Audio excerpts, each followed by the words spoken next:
Masmavi 3 Mutfakta'ya hoş geldiniz. Sevgili arkadaşlarım, bakar mısınız? Bugün erikli pırlanta pastası yapacağız. Böyle bir güzellik olamaz. Hemen başlıyorum. İyi seyirler dilerim. Tarifimiz için 600 gram kadar erik kullandım. Sanırım bu cinsin ismi Angelik erik olarak geçiyor.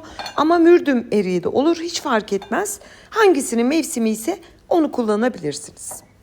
Erikleri ortadan kesiyorum. Kendi ekseninde şöyle bir çevirdiğinizde tık diye açılıyor. Ama bir tarafında böyle çekirdek yapışık kalırsa benim gibi bu şekilde tek tek dilimleyip kopararak da yapabilirsiniz. Bütün eriklerimizi doğradıktan sonra 2 yemek kaşığı şekerimizi üzerine döküp güzelce harmanlayalım. Bu küçük bir püf noktasıdır. Bu işlemle eriklerimiz pişme esnasında hafif karamelize olacak, hem de fazla ekşisini almış oluyor. Eriklerimizi hazırladık, kenara alalım. Kekimiz için 26 santimlik bir kalıp kullanıyorum. Alt tabanına yağlı kağıt geçirip kenarlarını da tereyağı ile yağlayıp hemen buzdolabına alalım. Biliyorsunuz bu verdiğim teknik kekin yapışmamasını sağlıyor. Kekimiz için gerekli malzemeler: yarım su bardağı şeker, yarım su bardağı sıvı yağ, ama ben bunları size gram olarak da açıklama bölümüne yazacağım. Yarım su bardağı yoğurt, çok sert olmasın, çok da sulu olmasın, böyle orta derecede diyebilirim. 3 tane bir tık büyük, yani orta boyda olur. Baktınız çok küçükse 4 tane ekleyin. 3 adet orta boy yumurta, 1 tatlı kaşığı tarçın, 1 paket de vanilyamızı ekleyip güzelce mikserle hepsini bağlayalım. Yani tek bir kıvama getirelim. Böyle yağı ayrı, yumurtası ayrı değil de şimdi göstereceğim. Bakın sevgili arkadaşlarım, bu kıvama getirin. Un olarak 2 su bardağı artı 1 yemek kaşığı dolusu unumuz var. 1 paket kabartma tozu ekleyelim. Hepsini güzelce karıştıralım ve eleyerek daha önce hazırlamış olduğumuz sıvılarımızın üzerine ekleyelim. Bu işlemle de kabartma tozunu eşit oranda unun içinde yaymış oluyoruz. Küçük bir detaydır ama kekinize güzel bir etki yapar. Hepsini eleyerek ekledim. Mikserimizde çalıştırmadan önce, yani hemen mikseri çalıştırmayın, her taraf un olur. Çalıştırmadan önce şöyle bir mahsuscuktan karıştırıyorum. Daha sonra mikseri çalıştırıyorum ve orta devirde şöyle güzel bir tık sert bir kek hamuru yapıyoruz. Bakın sevgili arkadaşlarım, bildiğiniz kek hamurundan biraz farklı. Böyle biraz koyu olacak ki nasıl desem, erikler suyunu salınca ıslatmasın. Bu kıvam tam istediğimiz kıvamdır. Şimdi kek hamurumuzu hazırladık. Mikseri kenara çekiyorum. Daha önce de biliyorsunuz kenara hazırlamıştık. Kalıbımıza yağlı kağıt sermiştik. Ama hangi kek hamuru olursa olsun mikserle çalıştırdıktan sonra mutlaka bir spatula ile her tarafını güzelce karıştırın. Çünkü alt tabanına, kenar duvarlarında kabartma tozu kalmış olabilir. Siz her ihtimale karşı bir harmanlayıp daha sonra kalıba dökün. Daha önce hazırladığım kek kalıbına bütün harcı döküyorum ve spatula ile de yayabildiğim kadar eşit oranda yayıyorum. Hemen siz izlerken sevgili arkadaşlarım, bu kek benim 2 tarifi 3 tarifi kombinasyon yaptığım bir tariftir. Henüz ismini bulamamıştım ama videonun başında duydunuz, pırlantalı erikli kek olarak bir isim taktım. Muazzam bir lezzet, sunumunu anlatamam. Yani düşünebiliyor musunuz, bir kek yapıyorsunuz ve sunumda üzerinde böyle damlacıklar var, ışıl ışıl bir pırlanta gibi duruyor. Çok güzel bir tarif. Umarım sizlerin de hoşuna gider. Şimdi kek harcımızı yaydıktan sonra daha önce şekerle marine ettiğimiz eriklerimizi de böyle birazcık içine batırarak harcın üzerine komple dizelim. Ben bol erik sevdiğim için bütün erikleri sıkı sıkı olacak şekilde dizdim. Ve eriklerimizin hepsini dizdikten sonra şöyle size bir göstereyim, bakın. Şöyle iç tarafını biraz yayarak, yani hamura batırarak dizdik. Şimdi tarifimizin ilk aşaması, kekimizi önceden ısınmış alt üst ayar 170 derece fırında 40-45 dakika kadar pişmeye gönderiyoruz. Çıkarmadan önce mutlaka kürdan testi uygulayın. Bu ilk aşamamız. Kekimiz pişerken biz de üzerinin beziyesini hazırlayalım. Bunun için 2 tane yumurta akı gerekli. Onu da göstermek istiyorum sevgili arkadaşlarım. Çünkü birçok yorumda nasıl ayırıyorsunuz patlatmadan diye yazmışsınız. Bakın hiç kesmiyorum videoyu da. Çok dikkatli bir şekilde yumurtayı kırıyorum. 2 kabuktan aktararak 2 tane yumurta akı çıkarıyoruz.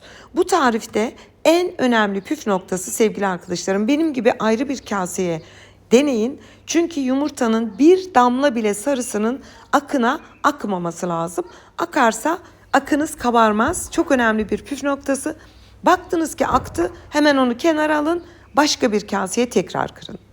Şimdi 2 tane yumurta akımız var. Gördüğünüz gibi hiç yumurta sarısı yok içinde.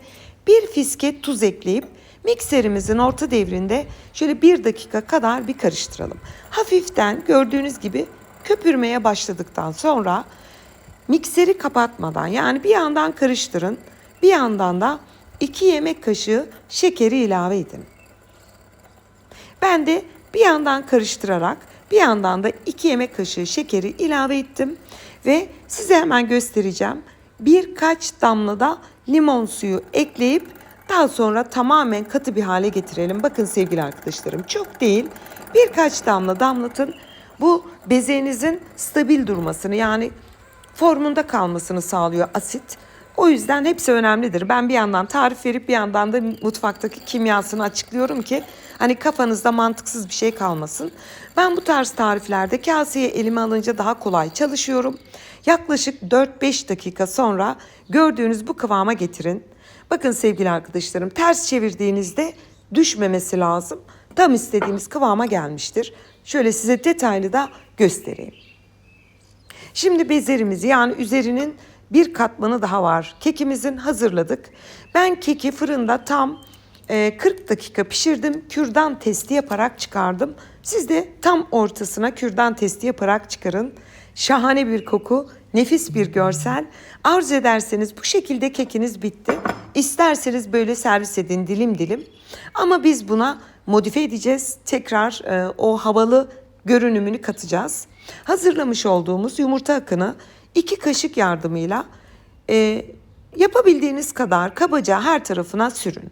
Yani burada çok detaylı, düzgün olmasına dikkat etmeyin. Çünkü böyle biraz yamuk yumuk olması çok güzel ve orijinal bir hava katıyor. Yani tepeler gibi, küçük tepeler gibi. Bütün yumurta akını sürdüm. Tekrar kekimizi fırının üst tarafına 10 dakika 160 derecede pişiriyoruz. 10-15 dakika kadar. Şöyle sevgili arkadaşlarım, bakar mısınız?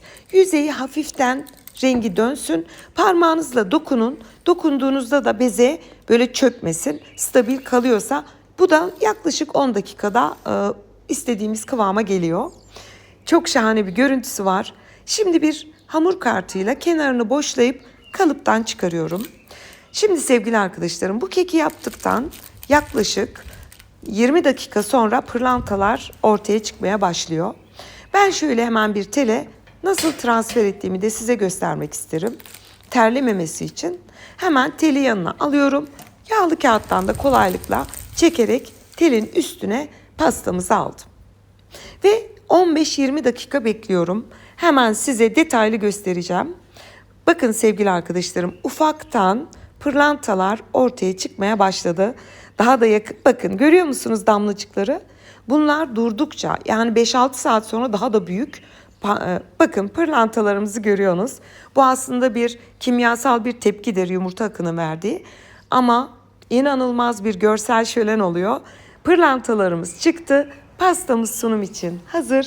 Ben size şöyle detaylıca gösterip büyük bir zevkle doku testine geçiyorum. Sevgili arkadaşlarım, bugün yine çok farklı bir tarifle geldim. Birkaç tarifi birleştirdim. Yani anlatamam size gerçekten. Misafirlerim vardı, onlara servis ettim. Hepsinin tek sorduğu üzerindeki damlacıkları nasıl yaptın diye. Aslında o damlacıklar kendiliğinden oluşuyor. Hemen bir dilim kesiyorum. Görsel şölene bakar mısınız? Tam alt kısmında harika bir tarçınlı kek hamuru. Üzerinde bol erik. Onun üzerine de yaptığımız bezesi. Çok güzel bir kombinasyon. Hatta onu misafirlerim marshmallow'a benzetti. Üzerine sürdüğümüz yumurta akıyla yaptığımız beziye kısmını ve doku testine geçtim bile. Bakın sevgili arkadaşlarım. Yani masaya getirin. Bu tam hava atmalık bir tarif. Beni Instagram'dan takip edenler bilir. Bazen yazarsınız ya Selva Hanım havaya attık diye. Yapın, havanızı atın. Gerçekten bütün masada en çok ilgiyi çekecek pasta bu olacak. Ben şimdi çekimlerimi öğlen vakti yaptım. Yani pırlantalar küçük küçük damlacıklar halinde çıkmıştı.